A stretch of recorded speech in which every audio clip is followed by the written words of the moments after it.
Saudações, mais uma aula aqui no nosso canal Química Orgânica Avante. Agora nós vamos falar sobre a reação de E1, ou seja, a reação de eliminação unimolecular. E de eliminação, 1 de unimolecular, porque a reação apresenta cinética de primeira ordem. Aqui um exemplo de uma reação de E1, do mesmo jeito que na SN1 os substratos terciários são aqueles que reagem por SN1. Na reação de eliminação unimolecular, os substratos terciários também têm essa preferência por reagirem via E1 do que E2, porque a reação de E1, como eu falei lá na aula de introdução, é uma reação que se passa via um intermediário carbocatiônico, e os substratos terciários fornecem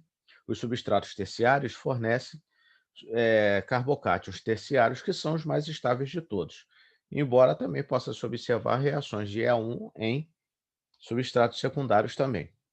Mas, pelos exemplos aqui, eu vou utilizar substratos terciários, porque são os que reagem preferencialmente via E1. Então, aqui temos o cloreto de tecbutila reagindo com água, fornecendo 2-metilpropeno e ácido clorídrico.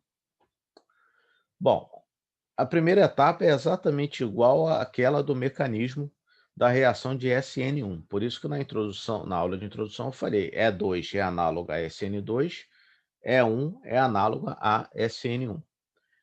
A primeira etapa da reação é rigorosamente a mesma da etapa de SN1, que é o quê? A saída do grupo abandonador e formação do carbocátion. Então, essa ligação carbono-cloro se rompe. Aqui o mecanismo de reação.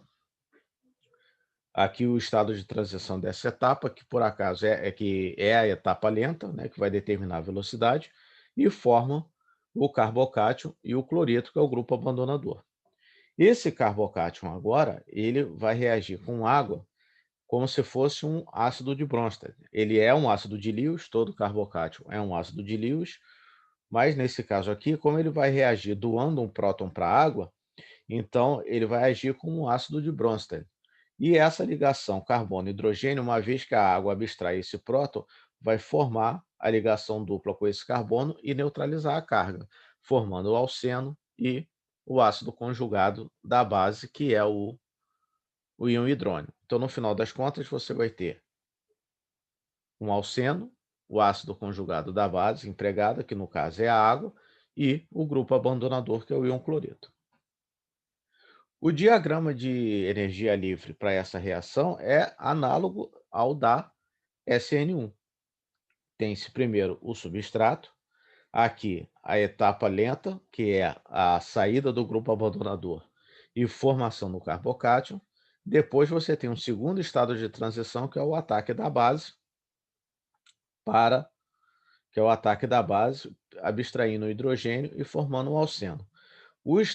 A energia de ativação ΔG1, ela é maior que a energia de ativação da primeira etapa, ΔG1, é maior do que o estado de transição da segunda etapa, que é ΔG2. Então, essa etapa aqui, que tem a maior energia de ativação, é a etapa lenta do processo. Então, é ela que determina a velocidade global do processo. E o ΔG1, a primeira etapa, tem apenas a participação da molécula do substrato, exatamente de forma análoga, quer dizer, de forma análoga à reação de SN1. Então, na etapa lenta da reação, que determina a velocidade global da reação, o estado de transição tem a participação somente da molécula do substrato.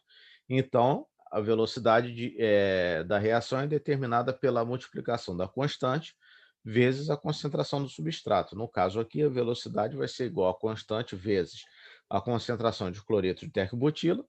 Como só tem um termo nessa primeira etapa, expoente 1, né? Só existe uma molécula, um mol de uma molécula participando, então, cinética de primeira ordem global. E o processo de eliminação ocorre em duas etapas. Na primeira etapa, Lembra-se, né, que uma reação de eliminação é uma eliminação beta, ele vai perder, o substrato vai perder, vai ter eliminado um hidrogênio beta e o grupo abandonador. Então, quer dizer, são duas coisas, são dois átomos que serão eliminados, né? São dois grupos que serão eliminados, um hidrogênio beta e o grupo abandonador.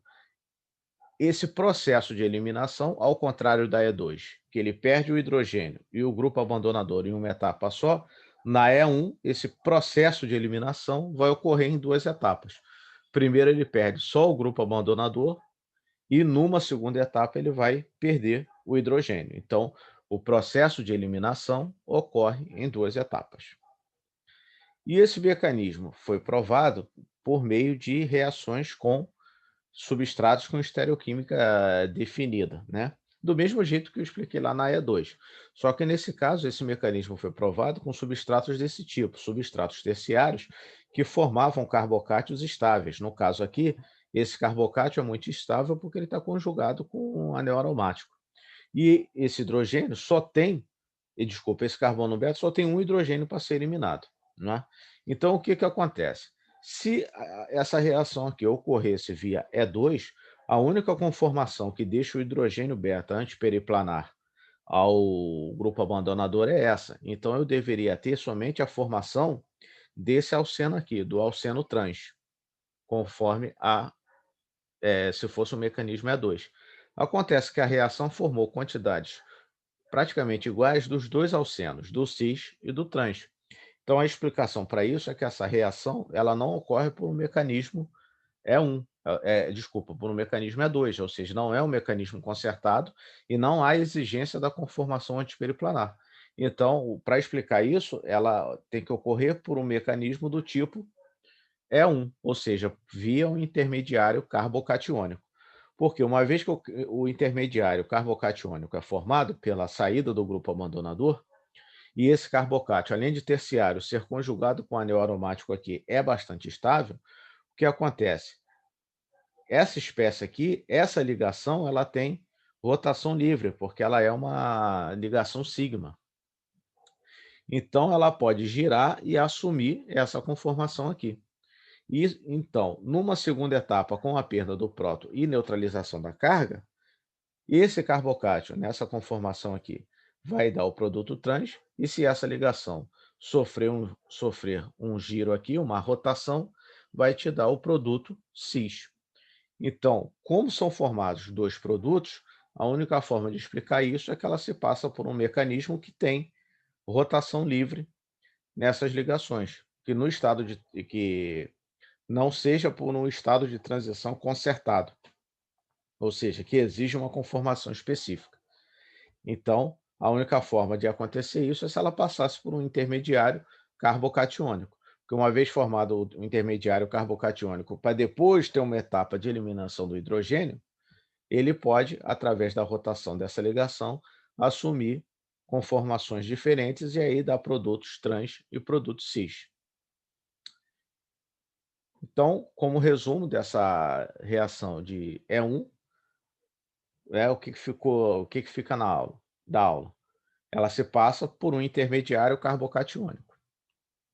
Por conta disso, se primeiro tem que formar o carbocátion para depois formar o alceno, isso quer dizer que o processo de eliminação ocorre em duas etapas.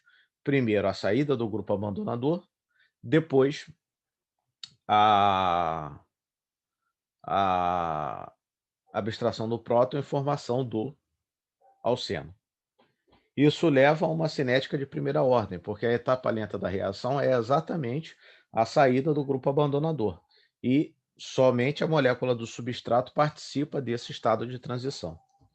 E como ela se passa em duas etapas, não há exigência da conformação antiperiplanar do hidrogênio beta. Ou seja, o que não vale para E1, aquilo que vale para E2. O hidrogênio pode estar em qualquer conformação, porque vai ser um hidrogênio que vai reagir de um carbocátion. Então, não tem necessidade, não há essa exigência conformacional que tem na E2. A exigência, na verdade, que tem é que para reagir por E1, tem que ser um substrato que forneça um carbocátio estável. Normalmente são substratos terciários. Então, isso aí, obrigado, bom estudo.